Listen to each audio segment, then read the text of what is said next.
Good afternoon. This was meant to be the day that I came and spent the afternoon at the allotment and did my allotment tour, but as I'm sure you can hear, and from that last clip, it is absolutely pouring with rain.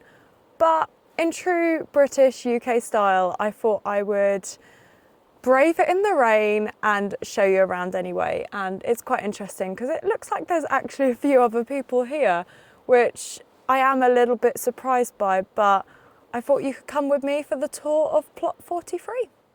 This weather is honestly disgusting. Thankfully, I have not parked in a puddle, but I'm not risking my trainers. I was going to wear them because they got a bit wet earlier, but it is not the weather down here to be wearing those. Let's get the umbrella ready.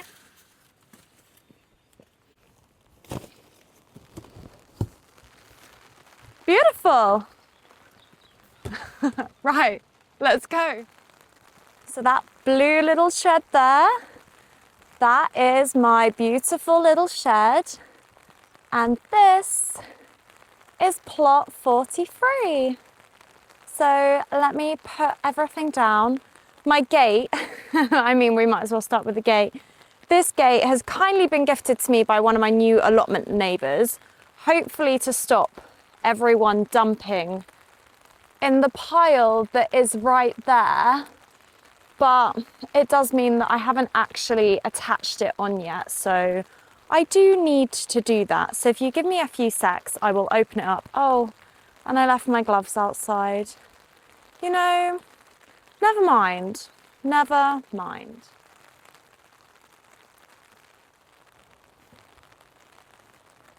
Welcome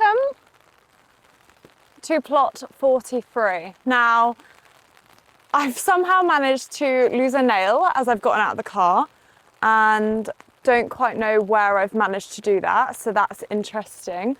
But this is what I have done so far. So if I just talk you through what you can see, then I'll give you a good walk around and then we'll end up back at the shed. So this plot has not had an owner for 2 years, which I think is a bit of a shame because my allotment neighbours have told me this plot used to be in such good condition. So it does make me a little bit sad, but also I see it as a big opportunity for me to really be able to do something with this plot. Now, I just want to keep it simple here because I have put these planks down the middle, and what I would like to do with those planks is I would like that to be my path. And then on each of the sides, I would like to have some beds. I'd like to keep this area over here as just a little potting station. And then behind me where I have the shed and there where I have the slabs and the plyboard, I'm not too sure what I am going to do, but I will take you for a little spin around, put my wet gloves, well, I mean, they might as well stay wet, mightn't they? And give you a walk around. But yeah, this is my gorgeous little plot. There is so much work to do and I'm really excited by that actually. And I can't wait to just document the progress of how I get on. And I'm not doing anything today because it is, yeah, far too wet. And it looks like someone's taken the bin off the top of this little compost bin here too, which sums up some of my allotment neighbours. Oh, and the gate's just fallen down. 2 secs. Right, so this is the entranceway. I have a gorgeous planter here. I say gorgeous. It's not really my cup of tea, but it's lovely than having no planter. So I've moved that from by the shed and it's got some strawberries in it. So I'm excited to see if I get any strawberries this year. This is my gate that was propped up that has just fallen down as I was filming. This is the dumping ground, this little bit here on the right. Most of that has not come from this plot. It has come from other plots, and this has expanded since I took on the plot in January. I am just going to leave it for now because there is no way to get rid of anything down here unless you physically pop it in your car and drive it to the dump. So I'm hoping that I can use it as an opportunity to use at least some of the sticks at the back there, at the base of when I do some raised beds, along with some mulch and then some good quality compost on top. There's a tree trunk there. I can't see where a stump has been on the allotment anywhere, so that'll be really interesting. And then I did have a lid for this, and I don't know where the lid's gone from the other day. So maybe someone else needed a lid more than me, but I'm not too concerned about that. So yeah, that is this pile here. Then I thought I would show you where I have just laid out a load of the timber outside of the shed. Now, I have done this because I needed to get into the shed and I have nowhere else to store the timber. I've still not managed to get in fully in the shed at all, but it has been really good because it's enabled me to just cover up where I dug up the other day and where all the bindweed was. And this part here, so where these are, that is where I've dug up the other day. There was a little attachment on this shed here, as you can see by the half broken piece of wood there, but that's ended up in my dumping pile because it was just rotten. And as you can see with the shed, I discussed with my husband and his family that I think we are going to replace it, but it's not going to be something that we look at doing straight away. But it's nice to know that these slabs aren't too bad. It's good to know that there's bindweed under there. You can see me in the little bit there. And then this is the allotment from a different view.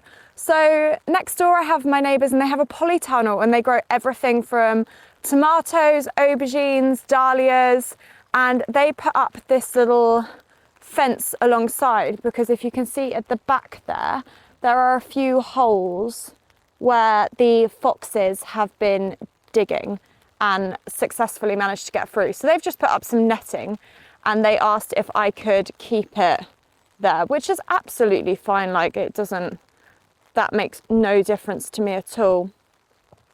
So then starting with the path,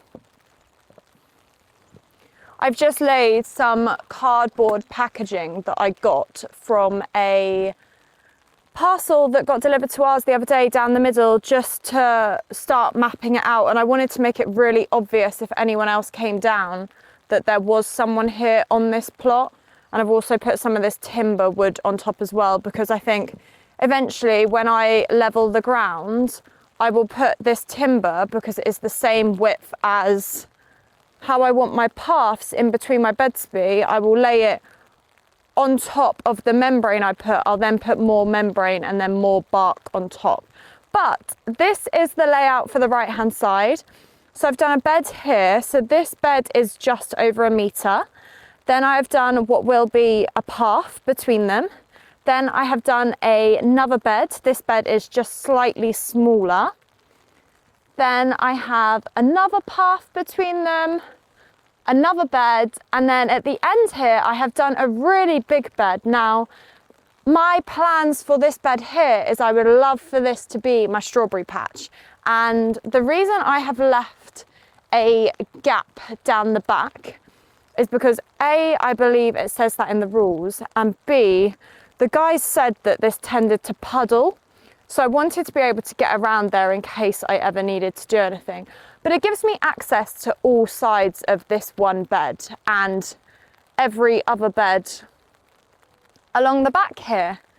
I've done a really big path here in the middle. Do I need it to be really big? I'm not that sure, but for the moment, the less digging I have to do, the better. And then if we move into this corner here, this is my little compost bin. Ooh. I'm not sure what that is. But this is my compost bin. There is some compost at the bottom there, which is exciting, but I don't want to use that yet because there isn't much there. And then at the back here, so I've sectioned this off because I don't want to touch it until all of these fruit bushes come out. But this is all of my gooseberries And then I have a different type at the back as well, but I'm not really too sure what it is. So I think I've got 8 gooseberry bushes here from what I've counted, and they normally come out quite strong. And then I've got a different fruit bush at the back there. So I've sectioned this off as my fruit section, and I'm just going to leave this as it is because it is already well established in the ground. I don't want to be ripping anything up this year until I fully understand what it looks like. And then on this side here, one of the things that I would really like to do is to do a big cattle arch, and I would like to grow some pumpkins. So initially I have laid this out as a big bed the same size as the other side there, and then a slightly smaller bed down here. But what I was thinking about the other day is making these 2 beds the same size and then doing a large cattle trellis to grow pumpkins and squash over the top, because I think that would just make a really nice feature. But I'm a bit on the fence about it at the moment. So for now, I've just put the path down the middle here. And then I believe this is a really mature salvia, but again, I'm not 100% sure that I am right with that. Either way, I don't want to dig it up yet because I would love to see what it looks like in the summer. And it is also one of the only established parts of this plot, so I feel like I owe it to whoever used to have this plot to keep it for the history of what this land is. But I have left a bit of a gap around because I think it might be really nice to plant up some of my dahlias here, and yeah, I'm not really too sure. And then last but not least, my last part of my allotment tour is this section down here, where I currently have a load of canes, which will be really useful for my tomatoes. I have a potting bench, and I have loads of brand new wood.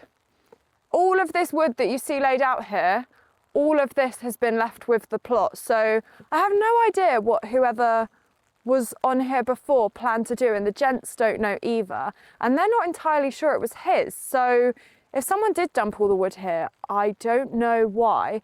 But it's been really good for me to visually mark out what I would like to achieve on this plot. And I think that's what I am so excited by.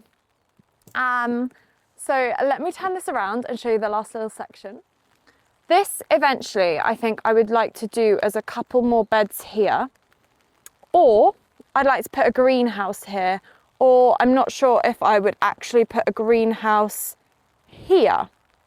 But given that that area is quarantined at the moment with rubbish, I think here is a good place to look at putting a greenhouse too. But one of the first problems I need to sort is all of the weeds and everything on the ground. This is a very lumpy, bumpy plot. Some of my neighbours have said that they can't believe I've even taken it on because apparently lots of people have refused it. And do you know, I love a challenge. I am so excited.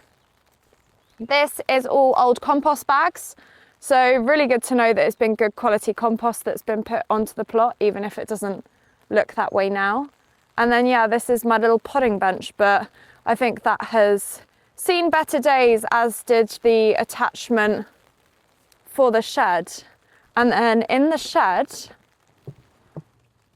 there's me. I don't know if you can see, but it's literally just timber. And that, along with my gorgeous little hand-me-down here, which I might keep because it's, yeah, I don't know what those are called, but I mean, it adds a bit of character and life, doesn't it? But that is plot 43. If anyone has any ideas, I would love to hear them. I've currently been told that tomatoes do not grow well here because of blight, and I'm gonna give it a shot anyway, because my allotment neighbours obviously do it in their polytunnel, but apparently no one does it outside anymore. So I'm a little bit on the fence as to whether I even give it a go. But before I do any of that, I need to prepare this plot to actually be able to grow some decent veg, and I'd like to get it into a good state. So if you've got any ideas or tips or tricks below, I'd love to hear them.